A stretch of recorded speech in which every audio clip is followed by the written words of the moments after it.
ఈ వీడియో అయితే నిన్నే అప్లోడ్ చేశాను. కాకపోతే బ్యాక్గ్రౌండ్ మ్యూజిక్ ఒక 60 సెకండ్స్ కంటే ఎక్కువ వాడానని కాపీరైట్ స్ట్రైక్ అయితే పడింది. అందువల్ల వీడియో పబ్లిక్ విజిబిలిటీ అయితే ఆగిపోయింది. దానివల్ల నేను అప్లోడెడ్ వీడియోని మళ్ళీ డిలీట్ చేసేసి ఈసారి నుంచి ఇలా కాదు అని జాగ్రత్త పడాలని ఓన్ వాయిస్ ఓవర్ ఇవ్వడం అయితే బెటర్ అనిపించింది.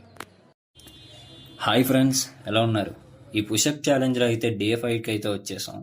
వీడియో లెంత్ కూడా బాగా ఎక్కువ ఉందనేసి నేనే 1.5xలో పెట్టేశాను. కానీ నిన్నటితో పోలిస్తే చిన్న ఇంప్రూవ్మెంట్. ఇవాళ అయితే 5 పుషప్స్ ఎక్స్ట్రా చేయగలిగాను, సేమ్ నిన్న ఎలా చేశానో అదే స్పీడ్తో.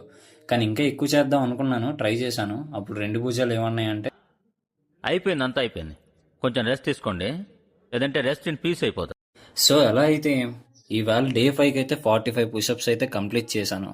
యూట్యూబ్కి చాలా కొత్త కాబట్టి పెద్దగా ఏం చేయాలని ఐడియా అయితే రావట్లేదు నాకు. వ్యూస్ కూడా ప్రస్తుతానికి చాలా తక్కువ వస్తున్నాయి, కానీ ఇంకా ఎఫర్ట్ పెడతాను. అలాగే మీకు ఏమైనా ఐడియాస్ ఉంటే కామెంట్ చేయండి. అలాగే వీడియోని లైక్ చేయండి, షేర్ చేయండి, ఛానల్ని అయితే సబ్స్క్రైబ్ చేయండి. Thank you.